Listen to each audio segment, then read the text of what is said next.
คนฟังปีน้องขอจะไปถอยคือเหมือนแปดอยกูนกมาแห่คนฟังปีน้องขอจะไปถอยคือเหมือนแปดอยกูนกมาแห่เจริญสุขเจริญสีเจริญมีเจริญไหวเจริญจิตเจริญใจเจริญไปยังศรัทธาสาธุชนคนฟังรายการFM 106.50 วิทยาลัยสงฆ์นครลำปางวิทยุเพื่อการศึกษาออกอากาศณวัดบุญญาวาสวิหารณโอกาสนี้ขอเจริญพรเจริญสุขเนอญาติโยมทั้งหลาย1 ชั่วโมงแต่นี่สืบไปหน้าที่เขาจะได้อยู่ด้วยกันนี้วันนี้อัตมาภาพพระดนุพลมุนิวังโสก็จะทำหน้าที่เป็นผู้ดำเนินรายการจัดการเก่าอูจัดการปุบปะกับบรรดาเจ้าป่อนายแม่เจ้าปีนายน้องคุณฟังกูคุณกูซึ่งวันนี้เขาจะได้มาพบกันนะดีในหัวข้อในการอูการจ๋าจะเป็นในบทใดบาทใดเขาก็รอฟังกันไปเป็นระยะนะโอกาสนี้บุญมีจ่วยกำวาสนาอุดหนุนแต่ละตีแต่ละตางกับป้ากันเอาเข้าบานช่วงนี้กระจับพอดีฝนกับบตกนี่ฟ่องกระยูกลางโต่งทาฟังวันนี้ตัวเอาแบบนี้กะบางออกกันเตี้ยกันรอฟังกันกัน6 โมง 1 ทุ่มบ่กะกะญาติโยมมันลาพ่อแม่พี่น้องเขาก็เลยบอกเขาไปมา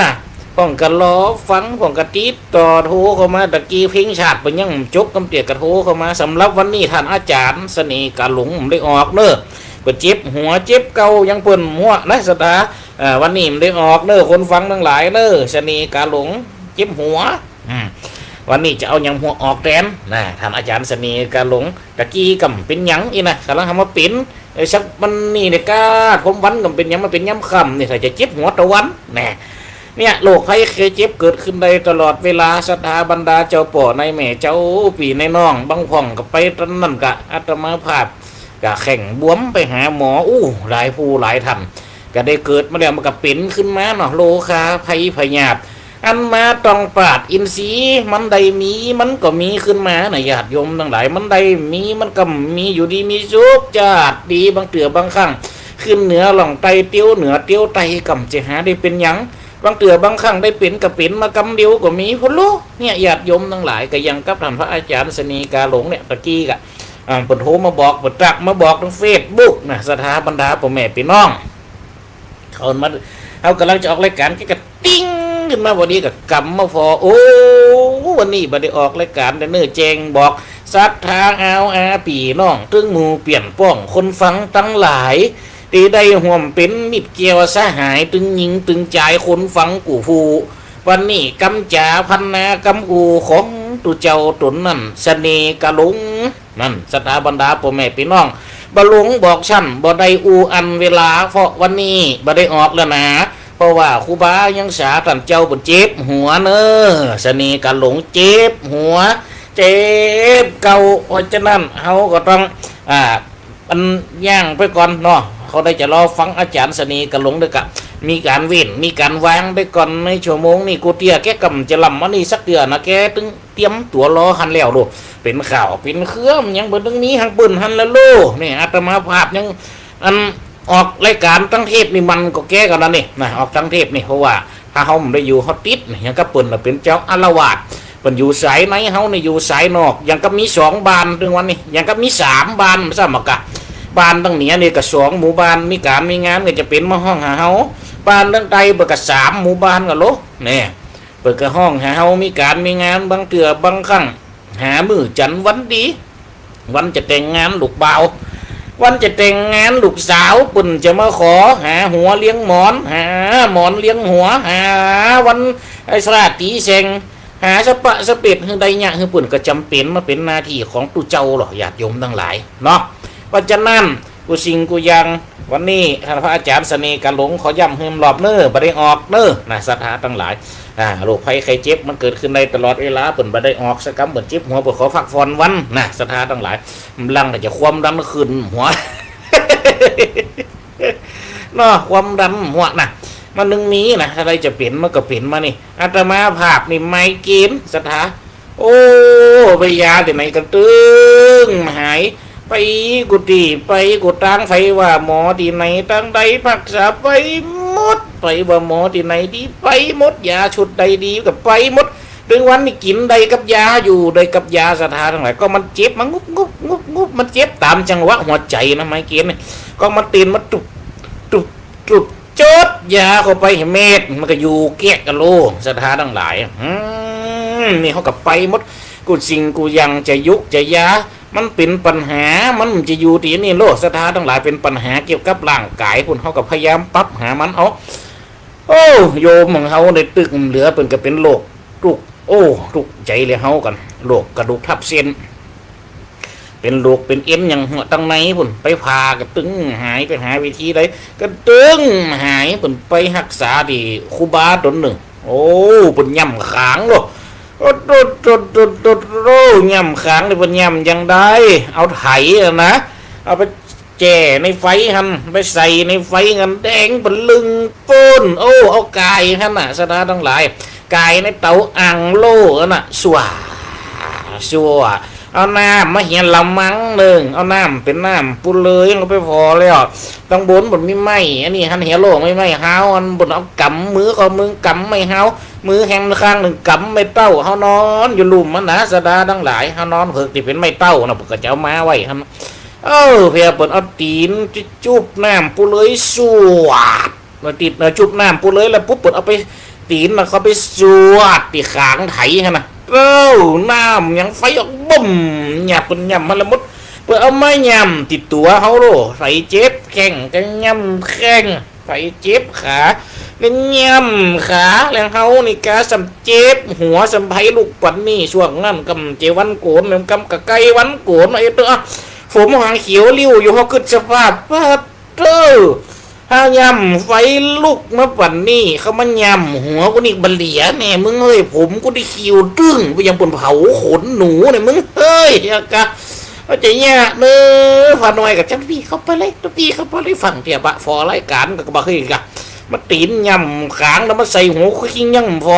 ไฟติดมาเป็นควันนะบ้าเฮ้ยกะมันยำหัวกูนี่กับเมียกับมันนะจากสาลิกาแสนเสียงมันก็เกิดพอกกลายเป็นกีหัวเลาะหัวลอกเลยพยายามมาเอวพยายามมาเวนะกูก็กลัวกูมดแล้วกันนี่หายแซ่บปะกันวะนะก็ตึงย่ำเลยครับว่าพูดได้ปัญญากันครับก็เนี่ยญาติโยมทั้งหลายมันกำจางเนี่ยจะได้เนาะคนเฮามันเคยเปลี่ยนผ่องกันตึงไข่หาย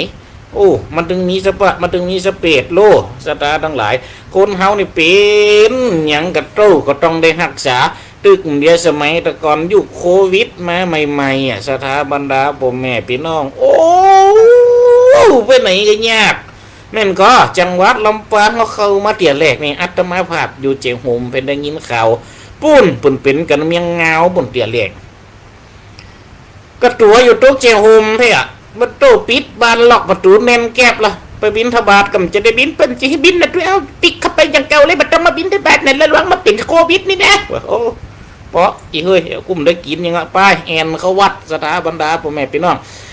เท่าสัมบุกสัมบันเฮากับประเทศครับพิษครับไหวกระตึงเป็นเพียใดจะเป็นกับเป็นกำเดียวตอนน่ะโอ้อยู่วัดอยู่ตอนน่ะเฮากระตึงกวมหับตานอย่างสักอย่างโอ้อยู่วัดยามไปเปิดโหขืนกันลุบหลับบางฟงกับโทรมาลิงพระอาจารย์คะที่นิมนต์ไว้หยุดก่อนนะคะไม่นิมนต์แล้วนะคะยกเลิกกับบาทเธอไม่เป็นไรเจ้าคุณโยมยกเลิกไปสมัครกันฮัลโหลบอกครับยกเลิกครับนี่ว่าจะนิมนต์มาบรรยายครับเป็นยังอาจารย์เจ้าที่วันนิมนต์มาบรรยายยกเลิกกันนะเจ้าเด้อได้เดี๋ยวนะเจ้าเป็นยังอันนี้คนฟังนะเจ้าเป็นยังยกเลิกกันยกเลิกญาติโยมทั้งหลายเขาเนี่ยเราผลยกเลิกเอาโตเนี่ยศรัทธา ถ้าศรัทธายกเลิกตัวเจ้านี่มีปัญหาต้ยังร้องตัวเจ้ายกเลิกศรัทธาวันนั้นมันดูต่างว่ามันจะมาในตัวนี้นะงานเนี่ยอิ่มจะมาสักเดียงานเขาได้น้อยเป็นไปสนใจยังเห็นหรอโดยามเปิ่นขืนเขาเนี่ยมันเป็นยะศรัทธาทั้งหลายเนี่ยเอาน้องขึ้นฟัตเตอร์อย่าไปขืนสักเม็ดน่ะโอ้ยังว่าน่ะดูแลตัวเก่าดีโอ้โยมบางคนก็เป็นห่วงแปลงยุคนั้นเขายังได้ออกวิทยุเลยนะเขาก็ยังประเทศทำหลวงยังละกรอยู่โลโยมอยู่ทุกปทุมธานีล้ำลูกกาวันนั้นตัดแมบส่งมาแบบเปลี่ยนไส้กรองนะคะหลวงพ่อเนี่ยมันจะมีข้างในเนี่ยถ้าหลวงพ่อเปิดออกแล้วก็สอดเข้าไปได้เลยอันนี้เป็นไส้กรองนะคะว่าป้าโทษเขากำลังหันข้างแรกมาเอาก็เอาแมบมีไส้กรองเนี่ยก็โตแกถ้าจะนึกว่าเอาออกวัดสักเดียเอกะย้ำใส่ไส้กรองนี่มันจะเป็นยังเช่นมันหนาอย่าเอาว่าเข้าให้ใจม้วนสถาบันดาผมไม่เป็นน้องนี่หันวันไปบินบาทฝนตกปัตตุเมตกับเปียไปมากูจำตายกับโควิดมึงให้กูจะมาตายกับหายใจออกกับแม่เนี่ยก็มันสปะเนาะอยากโยมทั้งหลายจุยยุคจุยยาหักษากันไปตามสมัยไปตามยุคนี่บรรดาพ่อแม่พี่น้องโอ้ในยุคนี้ในสมัยนี้เขาก็เป็นกันหลายสิ่งหลายอย่างเป็นกันหลายอย่างหลายอันเนี่ยศรัทธาทั้งหลายก็ดูแลสุขภาพเพื่อดีนะศรัทธาทั้งหลายโดยช่วงนี้ช่วงเปลี่ยนฤดูกาลโอ้ไปทางใดเขาเราคือพอวางก่อนนี่กับคนไอ้ขลุกขลักนะมาทำบุญวัดมาเตะทำเขามาฟังเดี๋ยวฝากไอ้แต่ขวงเลี้ยนเกียงออกใหม่นะโอ้เปลี่ยนฤดูกาลเหรอเป็นยังก็น้อยโอ้ระบายเป็นยังไงเป็นมาหลายวันแล้วก็ปัดเขาหันละพอดีดูถามหัวปุ่มได้หางถามหางปุ่มได้หัวอันนี้ก็ไอ้ตวงว่าเท่าเนี่ยศรัทธาทั้งหลายถึงสเปดยุคนี้สมัยนี้โรคภัยไข้เจ็บมันเกิดขึ้นมาแล้วมันก็หูจักไปมันจะอยู่กับไอ้เหมือนเขาก็พยายามดูแลรักษาตัวเก่าอาจนะคำแนมมีกำลังอกแสนมมีกำลังใจฮันเตอร์ศรัทธาทั้งหลายกำลังอกกำลังใจก็สร้างขึ้นได้กับตัวเก่านะร่างกายมันพร้อมก็นอนก็ได้ลบบางคนวางนี่เป็นสบายกันเนี่ยนะดูเป็นยังแม่บัดได้ภาวนาหลายวันเนี่ยโอ้จะนอนลูกเมื่อคืนในออนแวงนี่ถ้าลูกเมื่อคืนโอ้มีวิธีกับเจ้าอยากจะได้กรรมฐานโอ้ไปยากยังถ้าว่าลูกเมื่อคืนกับกำหนดในใจครับไปกำหนดลมหายใจไปติดต้องท่านเข้าก็ให้ใครเจ้าใครให้ใจเข้าให้ใจออกกำหนดพุทโธก็ได้ยุบหนอป้องหนอก็ได้คือมันหูตันตัวเก่าอยู่ตลอดเวลาหน่อยแม่เลยนะญาติโยมทั้งหลายมากับประการทำดีได้กูสิ่งกูยังเพราะคนจะเขาในปัจจุบันเนี่ยโลกามนุษย์ไปนี่สิ่งที่เพิ่นต้องการที่สุดคือความดีก็เหมือนกับก่อนที่ตัวเจ้าว่าไปวันนั้นของกับตัวถามตัวทวงโอ้ตัวเอาว่าแอมรอบผมจดตันสกรรมครับว่ายังก่อนคนดีเดี๋ยววันนั้นนะว่าโอ้ถ้าว่าจดตันก็เตรียมตัวจดไปเตอะแต่มันก็มันจียากโลศรัทธาทั้งหลายไปหูตักเข้ามาว่าจะเป็นตั้งเฟซบุ๊กก็ว่าตั้งใดหัวเน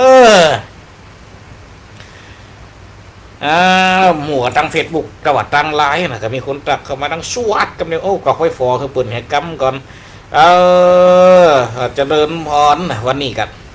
ออกมาได้ระยะหนึ่งแล้วเนาะออกมาได้กันกี่นาทีแล้วหัวนี่เอาออกมาได้จะเป็น10ไปกว่านาทีนี่แล้วโลกนะครับ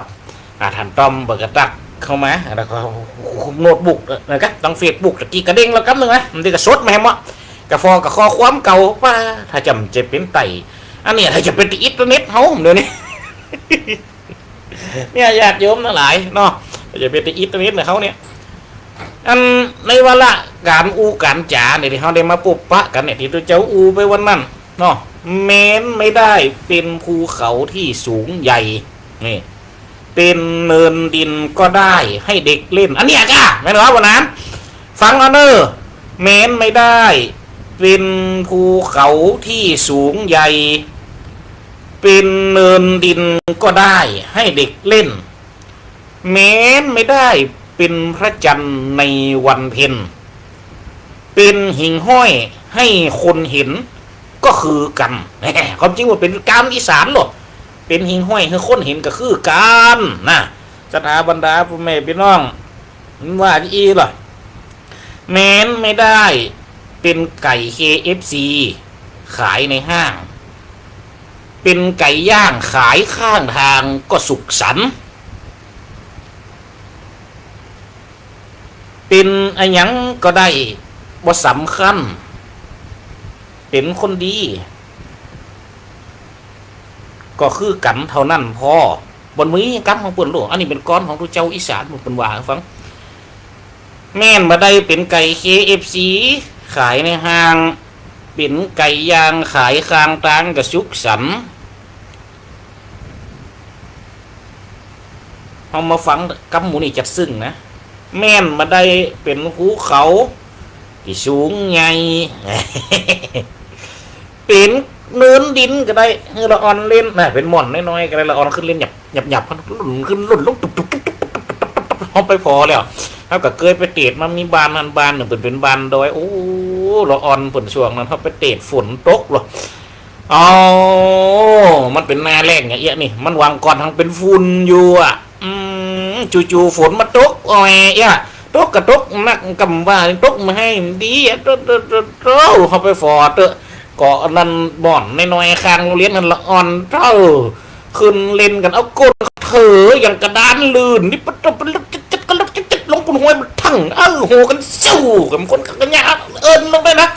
ตัวเสียงโหแหวงไปพอก็กระมวลไปยังสตาทั้งหลายเป็นยังก็ได้สถานทั้งหลายเขาเป็นคนดีเป็นเรื่องว่าหรอกแม้นไม่ได้เป็นภูเขาที่สูงใหญ่เป็นเนินดินก็ได้ให้เด็กเล่นแม้นไม่ได้เป็นพระจันทร์ในวันเพ็ญเป็นหิ่งห้อยให้คนเห็นก็เหมือนกันแม้นไม่ได้เป็นไก่ KFC ที่ขายห้างเป็นไก่ย่างขายข้างทางกระสุกสันเป็นอะไรก็ได้ไม่สำคัญเป็นคนดีก็แล้วกันเท่านั้นพอเนี่ยญาติโยมทั้งหลายมาฟังมันจัดซึ่งนะนี่เพราะฉะนั้นอาตมาภาพในอูกรรถนี่ก็จะได้อูเราถึงนิทานบทหนึ่งนี่อันนี้พอดีละอ่อนมากระถามเขามาหลังไม้เนาะพอได้อูมาหลังไม้เหมือนกันนี่ยังพนผัดจันพัดโตบางทางมันถามจัดเม็ดนะว่านั่นเขาอูเลี้ยงสวรรค์หรอว่านั่นเขาอูเลี้ยงสวรรค์อูเลี้ยงพระไพเราอะอูเลี้ยงต่างๆนาไปละอ่อนก็เลยไขหูนี่ยังเขาก็เลยมาจับผนวกกับก้อนบทนี่สถาทั้งหลายมันจับกันพอดีละอ่อนมันถามนี่ยังบนพระจันทร์น่ะถึงมีหูกระต่ายมันว่านี่ยังกระต่ายถึงได้อยู่บนพระจันทร์แล้วนี่ยังเป็นสัตว์อื่นอยู่บนพระจันทร์ทุกปีวะความจริงอันนี้มันเป็นห้อยความจริงถ้าว่าจะอูตามลักของมันแล้วมันเป็นห้อยคล้ายๆกับลูกเขาเนี่ยมันก็มีภูเขามันก็มีน้ำมันก็มีหลายสิ่งหลายอย่างอยู่บนหันบนพระจันทร์เนี่ยญาติโยมทั้งหลายมันก็เป็นเวิ้งเป็นเขาเป็นหมอนเป็นดอยถึงจำมีก็ไม่ตามที่เขาได้หันในหูปรากฏแต่มันก็มีดอยมีเขานี่โลกเขายังพอคือได้หันนั่นเป็นห้อยกระทบกับอันนี้ส่วนเว้าส่วนเวงของเปิ่นมันก็เลยปรากฏเป็นยังก็หูกระต่ายต่ำเขาอยู่บนพระจันทร์หรือห้องมันกึกเงิงเนี่ยญาติโยมทั้งหลายถ้าเรียนปิงกับมุนเวนถ้าว่าเดียนแฮมแบบโตเป็นเกิงเงิงหันเป็นโคบเดียวกับนี้อ๋อเนี่ยญาติโยมทั้งหลายมันก็มีตีม้ามันก็มีตีไฟนะเดิมแต่เก้าตั้งตนหัวตีอันนี้ก็จะได้เล่าเป็นนิทานนะสถาทั้งหลาย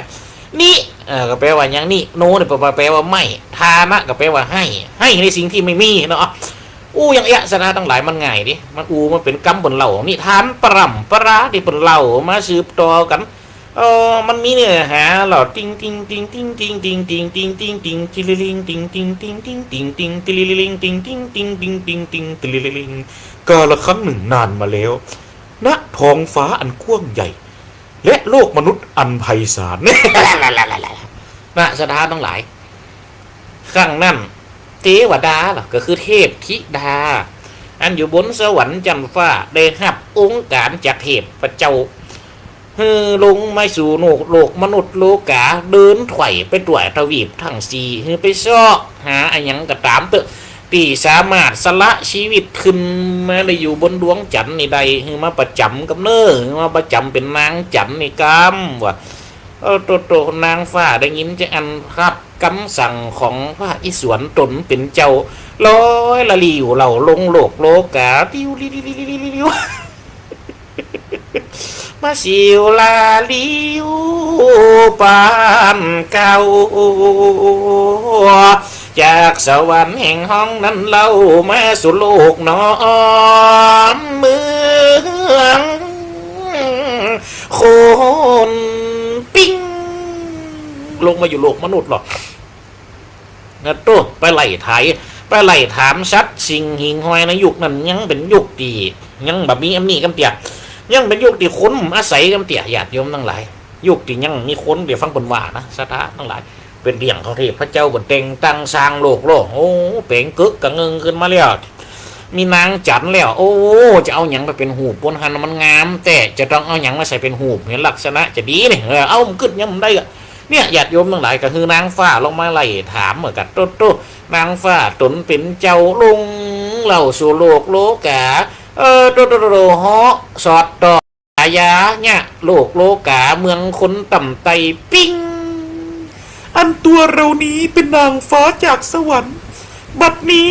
เราจะออกมาตามหาใครก็ตามให้ขึ้นไปอยู่กับเราบนสวรรค์ชั้นฟ้าปาเต้าญาติโยมทั้งหลายโอ้บุตรตักเข้ามานี่แน่นหนาไม่ได้พร้อมเลยหันสักคำเด้อเจริญพรญาติโยมเอาแม่สมจิตหันนะบัดชับเจ้าตั้งกองบัดตุงเจตั้งกองตุงกองมันกีดไอ้แม่โอ้ถ้าเขาจะขยับเข้าไปหากองก็ยังว่าละถ้าจะเขาขยับออกไปหากองก็เสียงจะไกลนะถ้าว่าจะขยับอันเขาไปใกล้ๆก็ยังเอียหันตัวเอียนี่ ถ้าเอาเสียงกับได้มาถ้าเอามากับได้เสียงวันนี้โน้ตบุ๊กอันนี้ได้จะซื้อกล้องใหม่ก่อนเอาเจริญพรไว้นมัสการไว้สาท่านพระอาจารย์วิรศักดิ์สุดตลังกาท่านพระอาจารย์วิรศักดิ์ผาสุโกตรักถามเข้ามาครับนะปรับนากองทุกปีโอ้ผมปรับจ้างครับเดี๋ยวนะทุกปีไว้สาเจริญพรโยมแม่พี่สมัยบนกาบไว้สาเจ้าพระอาจารย์วิทยุชัดเจนดีเจริญพรขอบอกขอบใจเนอะโอ้ภาพตัดหัวเลยนี่ว่าบนว่าเอากองลงไม่เห็นน้อยหันเด็ดตาเนี่ยจะได้เหมือนดิเพราะยังว่านะทำไมได้เหรอทำมันนี่อาจจะถอยหากองมาอยู่พี่นี่มันได้ยินชัดนะเนี่ยมูดิบนทั้งวิทยุไปจะเดือดร้อนในมันกันเป็นยังเนาะเอาตัวอีก่อนก็ได้นะเดี๋ยวรอได้ซื้อกล้องในก่อนมาเดี๋ยวนี้เขาจะกล้องกับโทรศัพท์นะเอาจะกล้องกับเครื่องโน้ตบุ๊กนะกล้องมาคุณภาพเพราะตัวใดเดี๋ยวเขาปรับใหม่เปลี่ยนใหม่เนาะในวันหน้านะครับวันผูกวันฮื้อเนี่ยกำเดี๋ยวได้กล้องมาแล้วอีกกล้องในเขาได้มาละยังไหมนะครับได้กล้องมาแล้วนะครับเดี๋ยวถ้าได้ไหมก็จะได้อยู่ไกลแฮมน้อยเหมือนพระอาจารย์นรงค์ชัยปุญญะนะสถานทั้งหลายได้หันที่สองอย่างตั้งเฟซบุ๊กก็ได้หันหน้าหันตาแม่ปุญญะหรอแต่อันนี้ตั้งได้ยินเสียงนี่เขาเอาตั้งวิทยุไปก่อนเพราะตอนนี้เขาออกอากาศตั้งวิทยุญาติโยมทั้งหลายโอ้ยังรอกำนั่นนะเท้านางฟ้าตนเป็นเจ้าลุงมาสู่โลกโลกาออกมาตัวเองแหน่ะกะขั้งเล็กลุงแม้ปะใส่ไผ่เอาปะใส่หยังสถานทั้งหลายปะใส่หมาอย่าโตลงมาเก็บทะเลงกายกันนะลงมาอยู่โลกมนุษย์ปุ๊บโตถ้าจะเอาลักษณะรูปร่างกายเป็นนางฟ้าจีเนี่ยมาได้นะนี่จะได้มันได้โอ้ก็จะได้อย่างใดเราทะเลงกายเป็นคนตุกเนี้ยจกเป็นนางถาดเขามาขอกันโตครั้งแรกปุ๊บก็เขาไปปะเสหมาอย่าดมทั้งหลายโตหมากำลังหาปิงจีนทันสวยเล่นไปหมาตอนนั้นเป็นหลักจีนไหมสถานทั้งหลายเอามาเขาปาดโตนางฟ้าทะเลงเตงกายเข้าไปอาจารย์กงหมาเหลียวไปเราใครมาห้องกงนะกูจะโกงนะกูจะไล่อย่างนี้อันนั้นเป็นเบอร์เลยก็โกงอะกะ มีหยังจะเฮือไว้หยังจะเฮือเฮาฮับใจว่าโอ้บาเดียวดิใครอยากกินข้าวขนาดนั้นก็ว่าจะขอกินข้าวจะขอกินได้ก็ว่าโอ้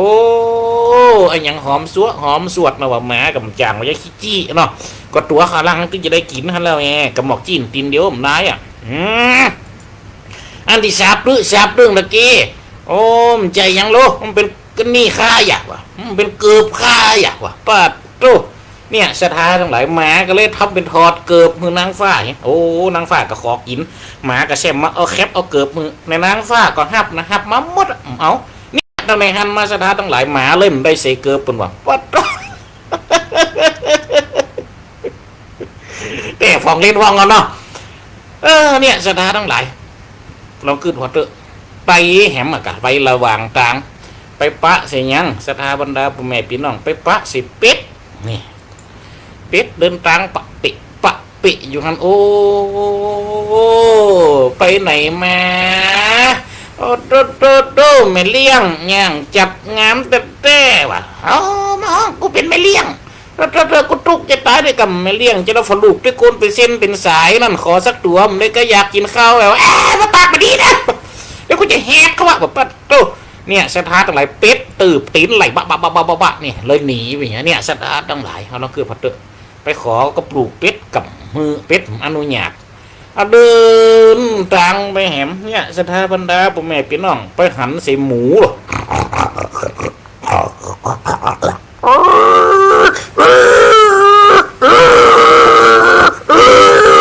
หลวงพ่อโตไปหันใส่หมูไปตักมันไปเลี้ยงยังจะนี่ฮะ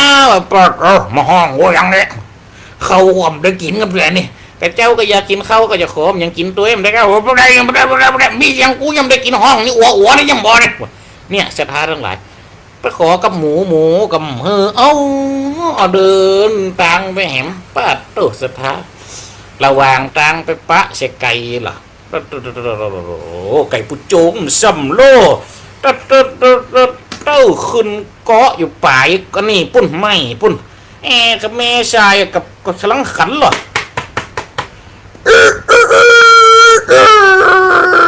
ป้าเต้ไปหันใส่ไก่ป้าตัวยังมาขนงามแต่ขนงามว่ามันยังใดเปิดกับใครใดแต่ไปอยู่ด้วยกันบ่ไปอยู่ที่ไหนไปเป็นอาหารเธอเปิ่นกับมาป้าโตไก่กับย้อมโอ้ข้าอยู่โลกมนุษย์นี่ก็ดีอยู่แล้วมันได้เป็นอาหารสู้กับข้าขอเป็นอาหารคนดีกว่าว่ะโอ้สู้กับเป็นคนตุกคนอยากจะมาขอข้าไปกินข้าจะไปมีกามีศีลอย่างงามว่ะเนี่ยสถานอะไรไก่ก็เลยงามได้หรอกขนงามได้ก็เลยกลายเป็นอาหารอยู่โลกมนุษย์จนถึงปัจจุบันการเดี๋ยวนี้โอ้ยเนี่ยสถานทั้งหลาย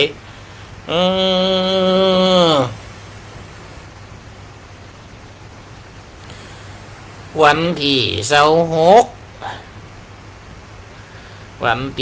26ไปชุบเดินงานบุญฟ้าป่าโอ้ได้ไปวันที่26นะเตรียมจะสอบนักธรรมเตรียมสถานที่ทุกทำได้ไปด้วยห้อยแม่เฮ้ย รับกูหันแจ้งแต่วันออก2แกนแหละมาตั้งหลอดไฟไว้นี่นะญาติโยมทั้งหลายตั้งหลอดไฟนี่แกน1นี่แฮมแกน1ไป2ปางและไฟว่ำหันน้ำและหัวนี่นะ บางก่อนมืดไปเซมเฮากับจะคนขาวโลเซมมาอยู่ย้ำคำก็ยังจะข้านคือเดียนนะครับดำก็ไปสุดท้ายเมียมืดทึ่มพอหากำหันเดี๋ยวนี้ยังเขาติดหลอดไฟแล้วหมดแล้วอีแม่เอ้ยต้องเป็นห่วงเด้อเนี่ยร้านทั้งหลาย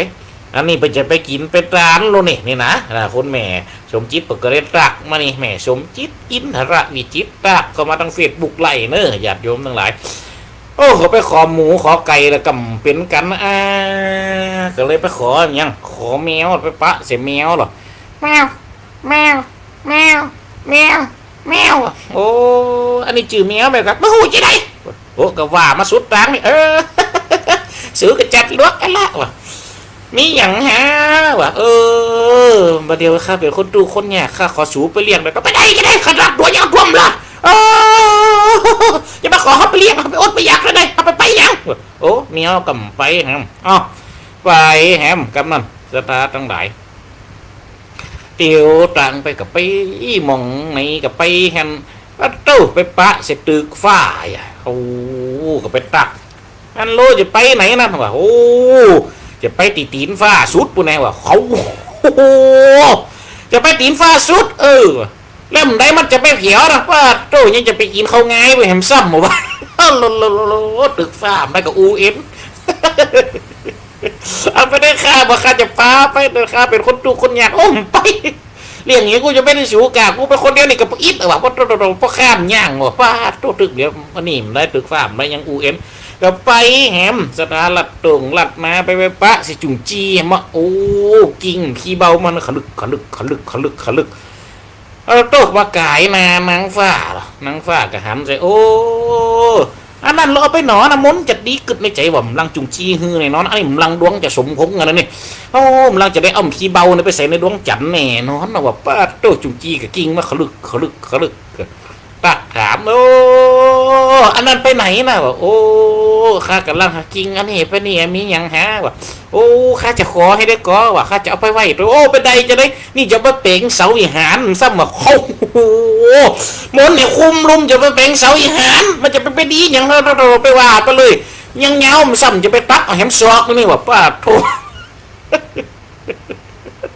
จุงจี้ได้จุงจี้มันก็มาUNเหี่ยวนางฟ้าพันโลโอ้โยมแม่สมจิตจะไปวัดศพเตินจะเอาตำส้มข้าวเหนียวนะไปเป็นหงตามเนอะสถาไปจะไปด้วยเปิ้นนะครับเนี่ยสมจิตหรือก็ตักถามเขามานี้เนาะตักตายเขามานี้โอ้ก็ไปปะก็ไปแหมหยาดโยมทั้งหลายจะได้ยังเอาขนมจ๊อกแฮมสองไหเนอะเราจะได้ขนมจ๊อกไงกะขึ้นไปใส่บนฟ้าจันทร์นี่นางฟ้ามาด้วยฮะญาติโยมทั้งหลายเอา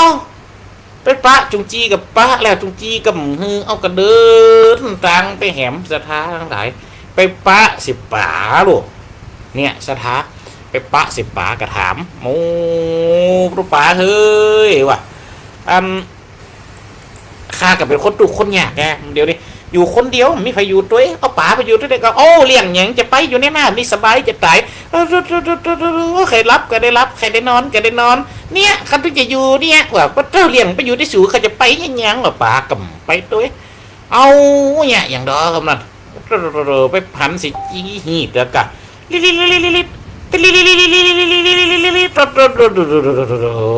ฟันลิดหยุดอันนี้ฮันโอ้ก็เลยไปถามโอ้จีหีดเอ้ยไปอยู่ด้วยข้าบอว่าจีหีดแมงจอนไปอยู่ด้วยข้าบอข้าก็เป็นคนดูคนอยากข้าใครได้คนไปอยู่ด้วยสักคนมีใครอยู่ด้วยแม่งยังกำหับปากสักอย่างสถาทั้งหลายไปสามตึงซับหน่อยไปถามตึงซับใหญ่กำนี่เข้าไปในป่าไปปะเสกระต่ายกะโอ้เอาไปถามกระต่ายกำลังหาไส้หญ้าอยู่หันโตป่าหญ้าคุ้มบางซ้ำโตนาบุญไปปะใส่กระต่ายซ้ำบางว่าก็เข้าแฝงเข้าป่าไปเข้าดงป่าไม้ไปเหลียวข้าไปคนเดียวบ่มีกูท่องเข้าดงป่าไม้ตึงบักกลัวหยังกลัวกะหญ้าคุ้มบางกับกระต่ายซ้ำอย่าปั๊บไปถึงปุ๊บก็ไปปะกระต่ายพอดีหมุบยนคุยุโอกระต่ายเจ้าข้าก็เป็นคนตูคนยากข้ากับนี่พายุตัวขอจัวไปอยู่ได้ข้าบอกใจกับเจ้าเพราะกระต่ายห้าปากแต่สถานทั้งหลายน่าตั้งแต่หันมาสถานทั้งหลายนางฟ้าก็เลยมันเป็นยังอันกับไปอยู่ด้วยกันว่าจวนกระต่ายได้กระต่ายตัวน่ะลูกโอ้ตัวตั้งกำลังนั่งต่ำมานี่เข้าหันได้กระต่ายตัวน่ะสถานทั้งหลายขึ้นไปอยู่บนพระจันทร์ก็เลยหันเป็นหูพระจันทร์เป็นกระต่ายต่ำเข้าอยู่หันเต่าเดียวเนี่ยนี่อันนี้เป็นนิทานไทยนะสถานทั้งหลายเป็นนิทานของภาคกลางเป็นนิทานไทยปุ่นนั่นนี่มะตัวเจ้าก็ไปปุ๊บไปปะไปอ่านมาเป็นหนังสือยุคละออนปฐมหมดแล้วลูกเขาก็ได้ไปปะไปปุ๊บสมัยแต่ก่อนเขาห่ำเขาเฮียนเนาะแต่โรงเรียนบ้านเขางั้นเปิ่นก็มาแจกเป็นหนังสือที่เปิ่นแจกมานะญาติโยมทั้งหลายเขาไปอ่านพวกกระมวลที่แต่ยุคเก่าจะมีการเอาหนังสือมาขายเนี่ยสถานทั้งหลายก็เป็นการระลึกถึงคุณงามความดีนะคนเขาเนี่ยเรียกความดีการที่จะไปทำความดีเนี่ยกับเนี่ยส สถานทั้งหลายการสละสิ่งของเงินทองการสละตัวตนเนี่ยคือไปอยู่ด้วยไผก็ตามคนที่เฮาถูกใจตามที่เฮาฮู้จักแม่ก็ตามฮู้จักแม่ก็ตามทำดีก็เปิ่นไปหันเตอะสถานทั้งหลายมันก็ถึงจะได้ผลดีตอบแทนบางเตือบางครั้งเฮาไปหันพอในรายการโลกมนุษย์ปัจจุบันนี่เอาอย่างแม่กล้ามีหันคนหนึ่งซึ่งวันนี้เป็นการรับใช้สังคมกันนะคนเฮานี่มีแม่กล้าอันคนหนึ่งตูไปพอในรายการใน TikTok จังหุมเอาของอย่างต่างๆมานะไปแจกให้ดีกับเป็นคนผีบาผมมาขอพี่บามันมีหันคนหนึ่งคนเฮาไม่ยิงกับปุ่นก็ยังว่านะเนาะจะเป็นคนจัดดีเราฮื้อก็ว่าอย่างได้หมวดตะกอนนี่แกมาขอแม่กล้าคนนี้ก็ฮื้อจัดดีแล้วครับไปไล่อ่านคอมเมนต์บันเตอสตาร์ต่างหลายฟ้องไปด่าแม่กล้าฮะว่าฮื้ออย่างยังฮื้อคนประเภทนี้จะยังฮื้อคนประเภทนี้ยามบัญญัติการบัญญัติงานกับปุ่นเฮาอะไรจะฮื้อไปบัญญัติอย่างสตาร์ต่างหลายพี่ทุกลุงเดียวถึงวันนี้วันนั้นไม่เขาไปฟอวันนั้นไม่กล้าฮื้อป้ากันไปด่าไม่กล้ามั้งกับมูเก่าแล้วล่ะเขาไปฟอเถอะเขาไปไล่อ่านบอกคนเก่านั่นน่ะบึดว่าอย่างหนึ่งบึดว่าอย่างหนึ่งคนเฮาในลีนบ่มีดูกจะอูจะกวัดจะไกวอย่างใดก็ได้ปรีตำนี้ปืนอย่างใดก็ได้แล้วกำพอตัวโตดคนอื่นมองเห็นปิ่นภูเขาโตดของเฮาพอไปหันเต่าเส้นผมโตดคนอื่นเหม็นเบื่อจนเหลือทนโตดของตนเหม็นจังมันบ่เป็นไรอดเอาปัดทะเลเนี่ยสตาทั้งหลายถึงวันนี่นะสังคมของเราเนี่ยเขาจะหู้ไผจริงใจไฟดีมดีพิจารณาเอาฮันเตอร์สถาบันดาพ่อแม่พี่น้องเนาะการจะห่ำจะการจะฮือการจะยกจะมอบของยังฮือไผเฮากำต้องไปตัดสินใจอย่างแต้นเปิ่นเฮากำได้หู้ได้หันตาไปอยู่ได้เปิ่นเนี่ยสถานทั้งหลายเฮาไปอ่านพอแล้วเหตุการณ์เป็นมาจะเป็นจะได้เฮากำหู้เหมือนกันเพราะฉะนั้นเฮาก็ตัดสินใจไผกระตึ้งได้ตัดสินใจคนว่ากำได้ตัดสินใจคนฮือกำได้ตัดสินใจคนขอกำได้แต่ทุกสิ่งโดยบริบทบางเตือบางครั้งเฮาหันแล้วก็เป็นตีนาทุกอกหวงใจเฮาก็เป็นตีนาหันอกหันใจทุกฝ่ายเช่นเดียวกันแต่บางฝ่องก็ได้ว่าก็ว่าคือเปิ่นล้ำไปเนี่ยเพราะฉะนั้นโลกมนุษย์สถาบันดาพ่อแม่พี่น้องการทำความดีจึงเป็นสิ่งที่ดีที่สุดเหมือนกับก่อนที่ทุกเจ้าได้เอามาตั้งตนหัวตีได้เล่าไว้นะ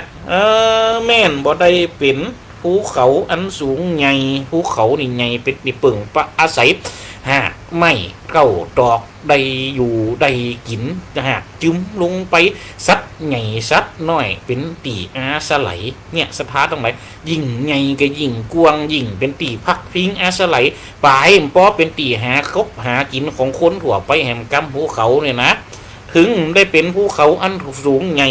เป็นเนินดินกระไดฮือละอ่อนเล่นเนี่ยสถานทั้งหลายถึงเฮาใดมีอำนาจลาดจะซักทรัพย์สินเงินทองเพียบพร้อมยังเปิ่นเฮาก็จุ๋ยในระดับที่เฮาจุ๋ยได้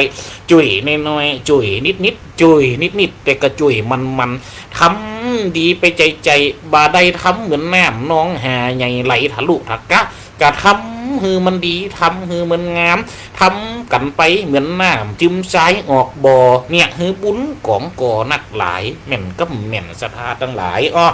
แม่นบ่ได้เป็นพระจันทร์ในวันเพ็ญผู้ดอยดวงเด่นอยู่สวรรค์จันทร์ฟ้าส่องโลกาแหล่งลาบาฮ้อนเต่าดวงอาทิตย์แต่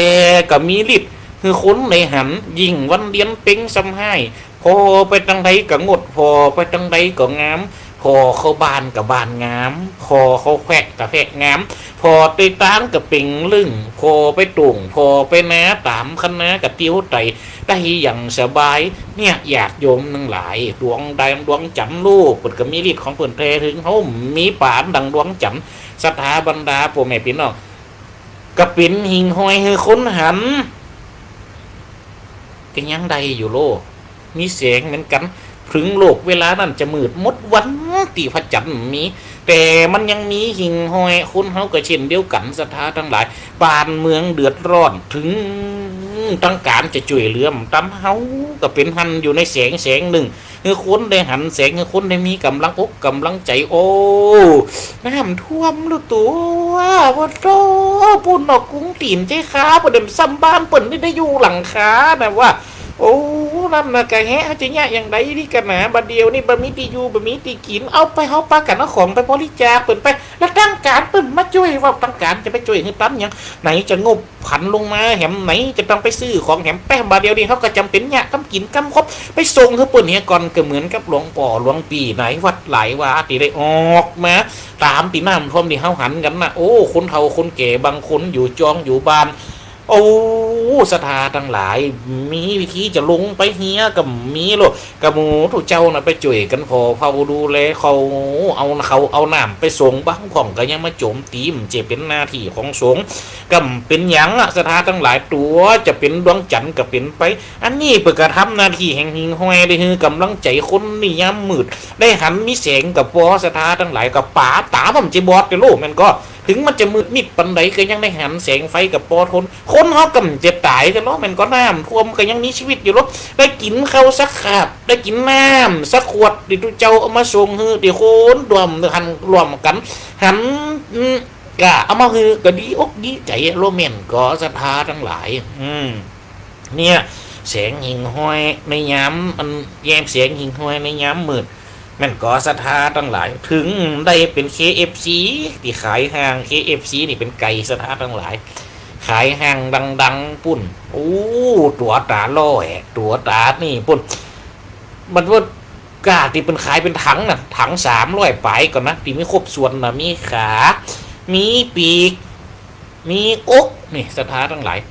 ขายเป็นคู่เป็นอันนี้เป็นนี่เป็นขายมาละ300ศรัทธาทั้งหลาย300ปลายเนี่ยเต่าที่โยมเหมือนซื้อมาถวายเขาแต่แล้วเขาหันราคาติดตั้งกล่องมาเอเตอร์เนาะเหมือนซื้อมาถวายเตือนหนึ่งเขาก็มาพอโอ้อันเนี้ยของขึ้นห้างเขามากินพอกันล้ำเห็นแต่เนี่ยแต่ยังว่านะคนยังเฮาถั่วไปหลากแง่อย่างอาตมาภาพนี่จะไปหาเสาะซื้อมากินเขาก็ยังว่าเนาะสถาบรรดาพ่อแม่พี่น้องกลัวจะได้กินแต่ละเตือแต่ได้กินแต่ละครั้งอาตมาภาพก็ไปปั่นเพื่อขยมบนโลกขยมบางคนกำก็ได้กินน้ำเตือเอาไปปั่นในคนเฒ่าคนแก่บางคนเปิดกกินโอ้เปิดกว่าเปิดกนี่ตามเปิดนะสถาทั้งหลายเขากระทำมันล้ำก็เปิดว่าอู้ก็ยังไก่บรรเทาเนาะตัวเอากับไก่ทอดบรรเทานี่มันต้มเนี่ยนี่มันทอดเปิดว่าเนี่ยสถาทั้งหลายมันกระจายกับคนที่เปิดมีระดับที่เปิดสูงขึ้นไปแม่นก็ขายในห้างแต่ก็ยังว่านะคนที่จะมันจะไปเติงห้างมันกำเจียวมีกับคนจะเข้าห้างอย่างเดียวแม่นก็มันก็ยอมจะต้องมีคนที่เป็นซื้อตามคางต่างมีตามธรรมดาเนี่ยถึงได้เป็นไข่ขาย AKFC ที่ขายห้างเป็นไก่ขายคางต่างกับสุกสันหนู3คนพ่อแม่ลูกซ้อนรถเคียงกันมาอันนี้อาตมาไปหันกับตามซ้ำพันเตี่ยเขาพอหันเราปู้มีหันเตือนึงขี่รถเครื่องมาด้วยกัน3คนพ่อแม่ลูกแปะแท้มาจอดปุ๊บโอ้ลงไปซื้อไก่กับน้ำจิ้มสปายกล่องเขาอะไรเงี้ยมากินด้วยกันติชาลานาวัดอาตมาภาพนี่เขากับมาหันโอ้ก็มีความสุขโอ้เป็นว่าเป็นไปหาหมอโรงพยาบาลเจหมโรงพยาบาลไหมนะโรงพยาบาลเจหมกับปีกขึ้นมาก็ยังว่านะอยากกินข้าวกว่าจะไปถึงบ้านก็เห็นไก่ก็ซื้อไก่นำมากินเนี่ยสถานต่างๆเป็นไก่ย่างคางตามมันก็เนี่ยคือ3คนพ่อแม่ลูกปุ่นน่ะมีความสุขได้โลนี่สถานต่างๆคนเขาจะมีกากูคนน่ะสถาบันนะพ่อแม่พี่น้องหากว่าเฮาหูกาคนอื่นแหละเฮาหูกาตัวเก่าเฮาโยกกาคนอื่นแล้วโยกกาตัวเก่ากาของคนเฮานี่คืออยู่ที่ความดีค่ะของคนก็อยู่ที่ผลของงานกาของงานก็อยู่ที่การกระทำนะสถาบันนะพ่อแม่พี่น้องเนี่ยสถาทั้งหลายเนาะเป็นอะไรยังแต่ก็ได้ว่าสำคัญเป็นคนดีก็แล้วกันต่ออันพอเนี่ยศรัทธาทั้งหลายสิ่งที่โลกต้องการที่สุดก็คืออย่างความดีเนี่ยเอาไปฟังกับโลกนี่มันต้องการเฉพาะคนเก่งอย่างเดียวนี่กำใจก่อนนะเปิดต้องการคนดีด้วยเพราะฉะนั้นเลยมีเพลงหนึ่งคือหนึ่งว่าดีทุเจ้าได้ไปฟังไว้ตอนนั้นทุเจ้าเป็นพระวิทยากรเนาะตอนนั้นก็ได้ครับแต่งตั้งคณะดีครับใบวิทยากรนั่นได้ยังว่านะสถานทั้งหลายสมัยก่อนในวิทยากรจีวันจะเป็นกับเป็นนะสถานทั้งหลายโอ้โหเนี่ยสเปดทำเมื่อนี่เอาไปห่วมบนโลกไปอบรมไปบรรยายอบรมหรือเข้าขั้นไปกำจีห้ามต้องเจ็บเอาโลทำไมเดี๋ยวก่อนนะก็ไปห่วมกิจกรรมบนหลายอย่างจนตัวมอบปรีไว้วางใจเถอะถ้าได้ติดบนมอบเปิดเพลงหนึ่งด้วยผมว่าแม่นบะมีไผ่หูแต่เขาหูว่าเขานั่นทำเผื่อไผ่เนี่ยสถานทั้งหลายกูสิงกูยังเพื่อโลกมนุษย์ไม่นี่คือได้มีความสุขด้วยกันจังลงความสุขกายแล้วก็สุขใจสุขกายหลังกายสุขกายบ่มีโรคภัยไข้เจ็บเข้ามาปาดต้องอยู่ในแห่งห้องอินทรีย์สุขกายดีเนี่ยอย่างเต้าดูโดยเฉพาะอย่างกันหนุนน้ำเข้าจากสุขใจเนี่ยสถานทั้งหลายมีความสุขโป้นจากทุก ภัยไข้เจ็บร้อนไล่ให้ห้อนตามธรรมดาในโลกาโลกไตเนี่ยสถาบรรดาพ่อแม่พี่น้องคนเฮานี่นะจะละในที่สุดก็คือความดีเนี่ยคนเฮาจะระลึกถึกถึงกันกับความดีเนี่ยโลกแน่กะจะไปหากันใดเนี่ย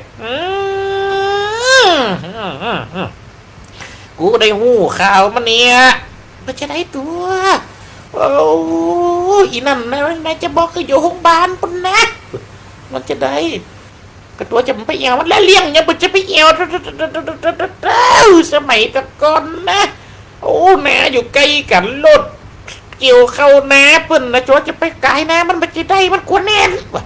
เนี่ยสถาบรรดาพ่อแม่พี่น้องคนเฮานะมันได้จำกันมันถึงจำบทบาทติ่มดีของกันสมให้เส้นไปใหญ่สถาทั้งหลายเพราะฉะนั้นจำบทจำบาทจำแต่สิ่งดีๆของกันเอาไว้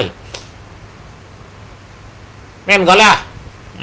จำบทจำบาทตามสิ่งดีของกันไว้อันใดดีก็จำไว้อันใดให้ก็ละควงเพราะสิ่งที่มันให้เขามาฟังเขามาเกิดพัตเตอร์เก็บมาใส่ใจกับเป็นขยะใจนะมันสิ่งที่มันเสียอย่าเก็บมาใส่หูกับเป็นขยะหูเก็บไว้ไหนกับนักหันหรอกกับว่าขยะนี่สถาทั้งหลายนักดีมปลอดไรนักให้เนี่ยมันยุงสถาทั้งหลายเพราะฉะนั้นเขาต้องหู้ปิดจรณาเอาไปตามนะสถาทั้งหลายทำความดีเนี่ยคนดีเนี่ยคือสิ่งที่โลกต้องการที่สุดนะเปิดถึงตักหาแล้วคนดีมีไหมในแผ่นดินเนี่ย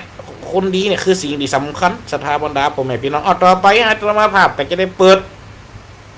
คือคนบนได้โทรเขาหาโทรเข้ามาเนาะตะกี้เอาก็ได้ได้จ่าได้พัลนาออกไปได้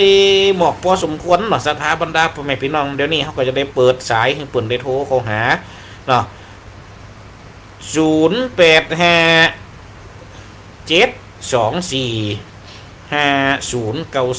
นะสถาทั้งหลายใครจะโทรมากะเบอร์เนี่ยเนอะ0857245094นี่สถาใครจะโทรเข้ามาก็โทรเข้ามาได้ตั้งแม่สมจิตอินทรวิจิตเป็นบอกว่าบ้านฝอนไปหนึ่งกันรถตูเนอะพระป่าบานซบเตือนนะตอดถวายวัดซบเตือนสถาบรรดาพ่อแม่พี่น้องนี่ก็คือการไปทำคุณงามความดีเช่นเดียวกันเอาพระป่าเอาจุยเหลือกันเนี่ยสถาทั้งหลายจะมาล้อปเลี้ยงไม่เลี้ยงอีแล้วมันจะสมดุลกันแล้วโอ้โยมแม่ยายเกี่ยวบรรกาศโป่งโทรมาเนอะเจริญพรเจริญได้ยินชัดดีก่อนนี่ได้ยินชัดแต่ดีกันอย่างนี้มาให้มาอู้คนเดียวเสียงก็มีหูกำเหรอน่ะเขาจำเวจำปิดนะต้องได้เปิดคือปืนฟังเงาปืนอู้กันตัวกันนั่นน่ะไม่ไปอู้อาจารย์ตัวเขาเป็นต้อยกระหม่อนอันอาจารย์กระลงมาลั่งแก้มอย่าแก้นั่นแหละสู้มันมาได้กระหลงนะอย่าคุณวันเลยตะกี้นะเสียงวันเขาว่าโอ้อาจารย์กระหลงไปเจอยังไงพังเขาใจสกัมเป็นตุ๊กเก๋ใจสกัมเลยไปใจอาจารย์กระหลงสกัมเป็นตุ๊กเก๋ไปอย่านั่นมันเนาะเสียงคุณวันโอ้เสียงเย็นเลี้ยวๆแหละเสียงเย็นเลี้ยวกันยังอีเลี้ยวขึ้นวิธีได้แล้วคือเป็นที่ได้เนาะขึ้นเ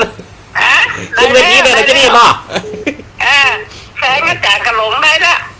แข่งอาจารย์กระหลงได้เนาะมาเล่นแค่มันได้หมันเนาะแม่มาวันนี้มันได้ออกนะกระหลงนะวันนี้นะกันแหนกันแหนวันนี้เจ็บหัวอาจารย์นี่เดี๋ยวขอนอนฝักสักกับไปนะวันนี้นะวันนี้เจ็บหัววันนี้เป็นเดินนะนั่นนะกะแฮะจะเดินสายลงไปวันนั้นไปไม่สายมาด้วยกันนะวันน่ะนั่นโอ้วันนั้นไปไม่สายเดี๋ยวแถมวันที่2นี่ก็วัดเนี่ยกะกุ้ยแฟะอีกะฝนตักเข้ามานี่กุ้ยหัวฝายกุ้ยยังสักยังเลยจะไปห่วมกันนะวันที่2นะไปถึง2ไปถึงกูคณะอันเนี่ยก็เตียบทำครับเตียบทำหลวงได้ไปตัวกะว่ามันคือก็ว่านั่นปฏิทินงานอย่านั่นปฏิทินงานไม่คือนะ ไปกินวันนั้นกาแฟสายมันได้ไปด้วยกันสักกำปติดงานตั้งได้หมูนะ มันได้ยินเสียงเลยนะว่างเนี่ย นั่นนะปนเฮียนหนังสือ แน่ นั่นนะ เออ มันได้หันหน้าหันตาสีฟอมไปจะมากก็กล้าวางเลย เดี๋ยวพอมก็จะตุ้ยพูดนะ นั่นนะฮะ นั่นน่ะเร่งเหลียที่เก่ามากะ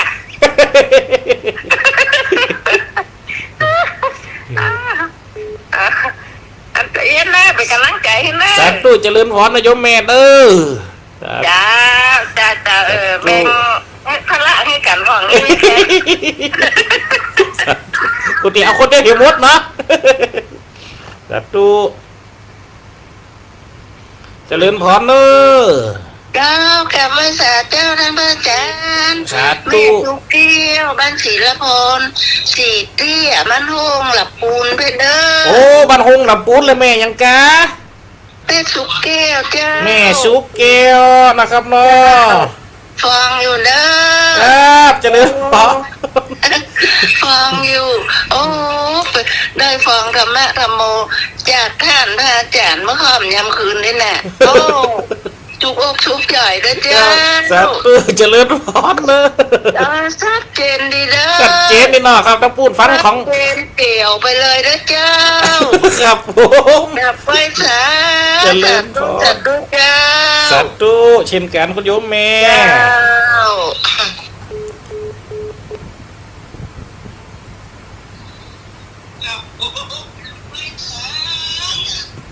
ฮัลโหล กรรมตการเจ้าพระอาจาร ค ย์ รับเจริญพรโยมแม่ ม่วนนิดเดียวเนาะ อันนี้แม่ยังหา แม่บัวคำ แม่บัว จำได้แล้ว แม่บัวคำแม่บัวคำจำเสียงได้ โอ้น่ามาได้มาบอลขอส่งมันลืมไปอะไร เปลี่ยนเบอร์ใหม่ก็โยมแม่ เบอร์เนี่ยค่ะเบอร์เก่าเบอร์เดิมนี่แหละ เบอร์เก่าแหละรูปเหมือนกับเม้มไปแล้วจะได้หัวขึ้นจื่อเขาเฮ้ยขึ้นกับเบอร์เขาเลยมันขึ้นจื่อ แทนถ้าอาจารย์จะได้กระหลงกันเยอะ ก็ว่าไงใครจะออกแต้นปนมัวนะวันนี้ปนได้ออกปนเจ็บหัวไอ้นะ เปิดไลน์มาอ่านไลน์ตะกี้อยู่ อ ถ้าอาจารย์ก็ออกแทนคนกะ ฮะ ถ้าอาจารย์ก็ออกแทนคนกะ โอ้ไปสวดมนต์กันเตี้ยวะนี่ ไปขังชวนเนี่ยแทนคนในก่อนแต่ชวนในรายการไม่เอา แต่ถ้าจะมีคนสวดเต้นเลยสวดเต้นเลยคนออกเต้นเลยอ่ะ ไฟโมด ไอ้หมดเมื่อเราฟังอย่า เย็นหนาวพอต้องพูด โอ้ริ้วเนอะโยมแม่เนอะ เย็นน้อยเนาะ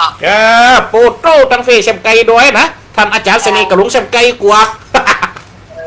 แล้วการจะไปบ้านโกยแถมได้ก็พระอาจารย์ วันที่2 งานอย่างไร งั้นผมจะตั้งทำผมจะเตะตั้งทำเนี่ยนะโยมแม่จะตั้งทำเนี่ยทำไหนก็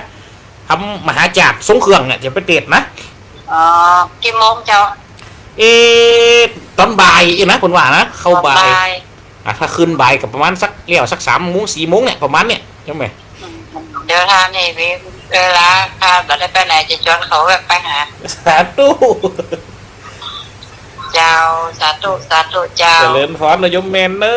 ะ มีกำลังใจเนอะ เจริญพรขอบอกขอบใจจัดหนักเนอะคือกำลังอกกำลังใจกันสาธุ เจ้าสาธุเจ้า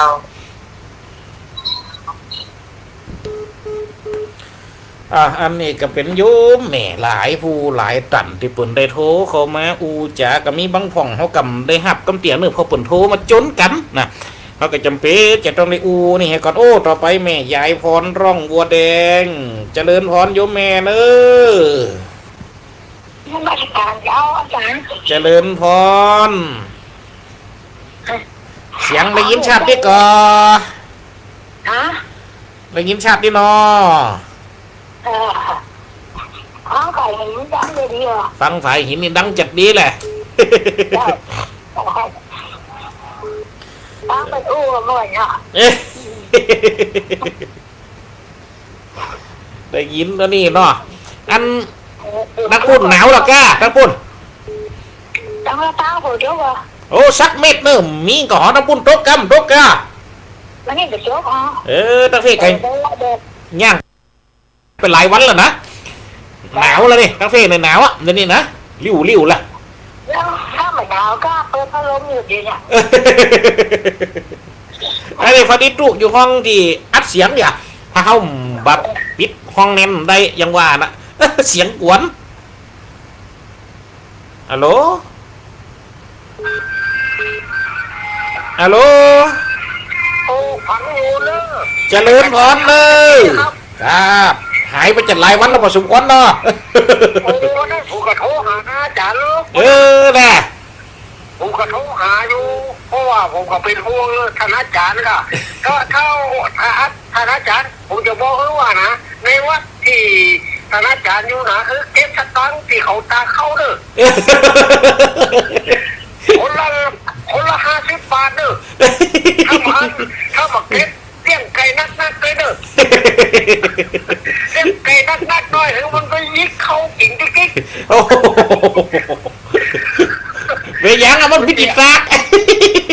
ก็ปล่อยให้เขาตาข้างคือเลี้ยงไก่นักอะ จะเปลี่ยนแล้วเนาะ คือกำลังใจเด้อ สาธุ เพราะว่ามีคืนมันบินเฮกเนี่ยตะกี้วันนี้นี่ แล่ ถ้าพุ่นอันหนาวก็มันพุ่นถ้าพุ่น ริ้วเหมือนกันนะเนอะล้มน้ำพุ่นอะกะล่องมานี่ ล้มเบี้ยงเป่าล่องมาเย็นริ้วนี่ อาจารย์ แล่สาธุ อาจารย์ถ้าเข้าในการนี่บอกมือโทรจ้านี่เขาทั้งเรียนปอของฟังนะ โอ้แล่จะได้บอกจ้าๆแล้วก็มีเนาะ ครับอีกนาบอกเบอร์โทรจ้าเลยเด้อ สาธุได้กา จะไปเต้เทปออกมาได้นะ ถ้าเต้เทปออกนี่ผมจะบอกโทรนะเด้อ โทรอันจัดรายการสดได้เด้อ รายการสดแล่ ครับ ชอบรายการสดเนาะ ครับคือกำลังใจทางอาจารย์ สา เด้ ธุ อ สาธุเนอะ ไว้สาครับ สาธุอ้าวศรัทธาทั้งหลายหมดเวลาพอดีเนอะบัดนี้คนฟังเฮาทั้งหลาย อันที่ฟังรายการมานี่ก็ขอความสุขความเจริญความหมั่งมุนตุนเต้าจุงมีแก่จินเจ้าเก่าเงาศรัทธาให้อยู่ดีมีสุขอยู่เย็นเป็นสุขสุขกายสุขใจสุขตึงไปในสุขตึงไปนอกเหมือนกันกูคู่กูคนเนอะคนได้ดีโทรมั่มนะครับขอสุหมอกขอสุมาขออภัยแต่โทรจนกันหลายสายตอนนี้นะนกสั่งลาฟ้าป๋าสั่งลาหนองนกเขาลากรดอนสั่งลาหางกบลาจากหูเสือลาจากทำนกเขาปลากรป่าไม้กำอูกำจ่าพันละนาก้อนไก่กระหมอกใดเวลาสุดเสียงวิถีจบเด้อเนอสถาบรรดาพ่อแม่พี่น้องไว้เพียงตัวเอหวังกับไปด้วยผักกาดละชะนี้